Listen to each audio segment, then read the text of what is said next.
Assalamualaikum warahmatullahi wabarakatuh. Selamat pagi, siang, sore, malam para pemirsa semuanya. Perkenalkan kami dari kelompok PSD Rancangan Sistem Digital B2. Sekarang akan mempresentasikan proyek akhir untuk praktikum kami. Sebelumnya, mari kita perkenalkan diri masing-masing terlebih dahulu. Saya Arman Fer. Saya Ibrahim Rizal. Nama saya Altaf Mafi Anwar. Dan saya Rehan Bara Rizky. Baik, tanpa basa-basi lagi, mari kita masuk ke presentasinya.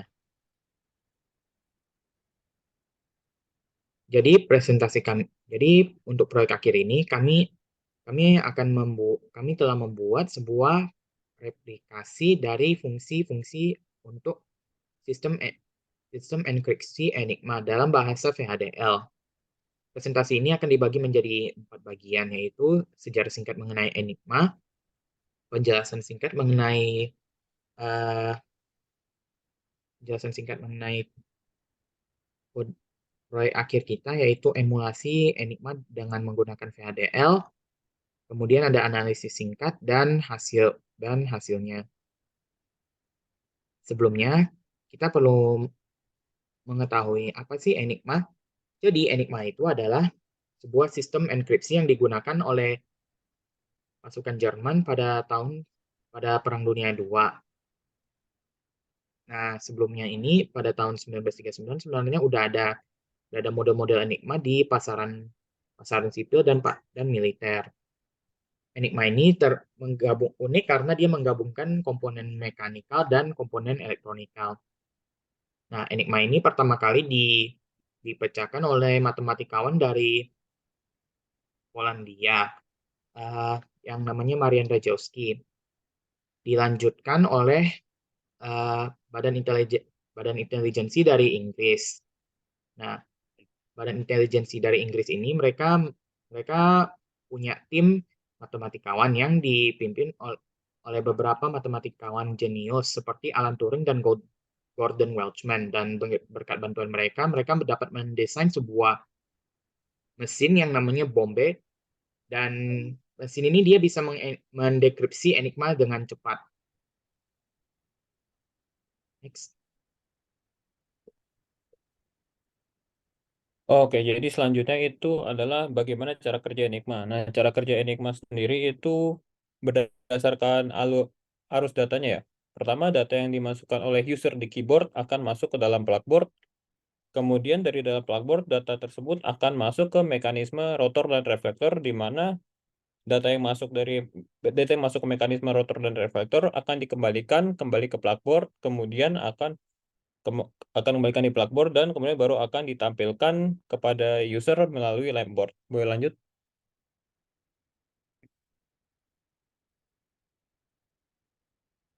Nah, untuk implementasi Enigma-nya sendiri, untuk kelompok kami itu membagi beberapa bagian menjadi beberapa file VHDL yang berbeda. Jadi, kan di Enigma itu terdapat beberapa komponen utama, yaitu keyboard, plugboard, reflektor, dan rotor. Nah, di kelompok kami itu membagi semuanya menjadi beberapa komponen yang terpisah. Untuk simulasinya, kelompok kami itu menggunakan software Intel Quartus dan Logisim. Boleh lanjut?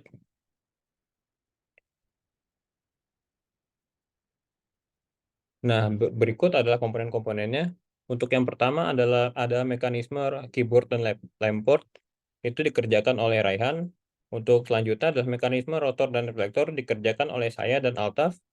Selanjutnya ada mekanisme plugboard yang dikerjakan oleh Armon, dan semuanya akan disatukan di dalam main komponen yang dikerjakan oleh Raihan. Boleh lanjut? Oke, selanjutnya ada komponen rotor dan reflektor. Jadi dapat lihat di skematik RTL di kanan, kalau kita menggabungkan dua komponen yaitu rotor dan reflektor menjadi satu komponen. Jadi tadi dijelaskan Rizal juga kalau flow datanya itu bakal masuk ke rotor. Pertama, rotor kan ada tiga rotor ya. Pertama masuk ke rotor kanan, tengah, kiri, kemudian dipantulkan oleh reflektor masuk ke rotor lagi, cuman dengan arah yang berbeda gitu. Dan di masing-masing tahap itu huruf akan dienkripsi. Jadi ada beberapa layer untuk enkripsi. Coba next slide boleh. Nah, dapat dilihat kalau di sini kita contohnya mengenkripsi kata Naufal yang berubah menjadi satu string lah ya. Dan kita mencoba mengenkripsi balik lagi, dekripsi balik dengan memasukkan hasil enkripsi dari novel tadi. Nah, ini cara kerja dari kerja rotor yaitu berputar terus-menerus. Jadi tidak di sini misalkan contohnya huruf A, yang pertama di mapping menjadi huruf M, kemudian yang kedua kali huruf A akan menjadi huruf P. Karena rotor terus bergerak, jadi hasil dari enkripsi tidak selalu sama untuk suatu huruf X. Gitu. Selanjutnya. Kemudian komponen yang cukup vital juga, komponen utama adalah plugboard. Di mana di plugboard ini dilakukan mapping dari huruf A ke B contohnya dan huruf B ke A balik lagi. Dapat dilihat di kanan juga RTL skematiknya untuk komponen plugboard. Lanjut.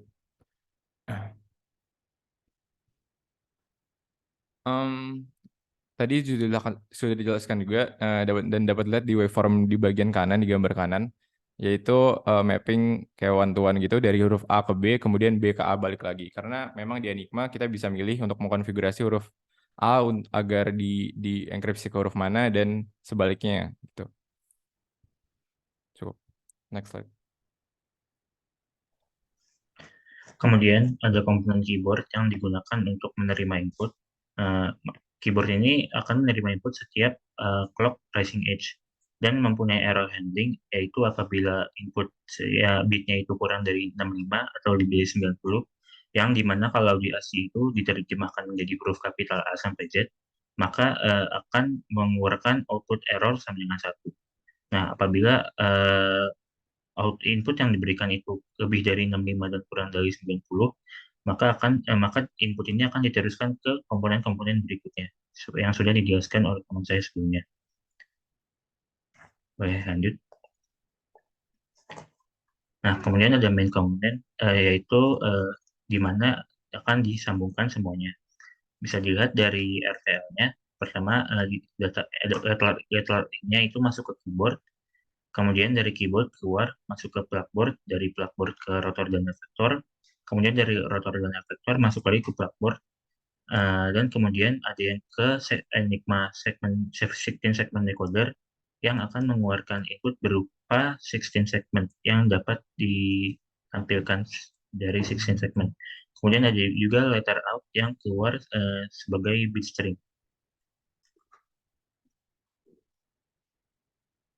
Nah, berikut adalah waveformnya.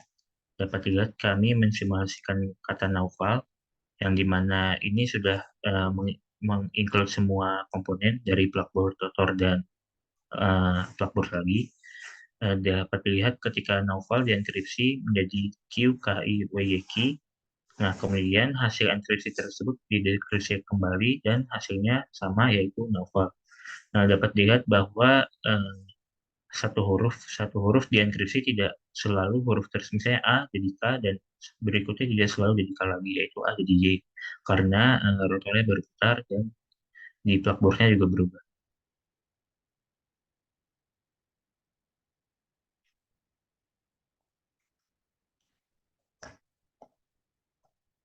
Oke, selanjutnya untuk analisis singkat dari desain kami itu pertama itu data masuk melalui keyboard dalam bentuk binary ASCII sebesar 8 bit. Kemudian data tersebut akan masuk ke mekanisme plugboard di mana data tersebut yang berupa alfabet akan ditukar berdasarkan mapping yang sudah ada. Kemudian data tersebut akan masuk ke dalam mekanisme rotor mulai dari rotor kanan, rotor tengah, dan rotor kiri, di mana di dalam masing-masing rotor tersebut data akan diubah. Kemudian setelah dari rotor paling kiri, maka data tersebut akan masuk ke dalam reflektor dan dikembalikan lagi ke mekanisme rotor mulai dari rotor kiri, tengah, kanan dengan arah kebalikan dari yang masuk ke rotor yang sebelumnya. Kemudian dari situ data akan masuk lagi ke plugboard. Kemudian baru akan setelah dari plugboard data dapat dibaca secara langsung dalam bentuk bitnya atau juga dapat ditampilkan dalam display 16 segment. Boleh lanjut? Nah, kesimpulannya, misi kami dalam proyek akhir ini yaitu membuat Enigma dalam VHDL itu berhasil. Karena sesuai yang sudah didemonstrasikan itu, ketika dienkripsi dan didekripsi balik itu menghasilkan input dan output yang sama.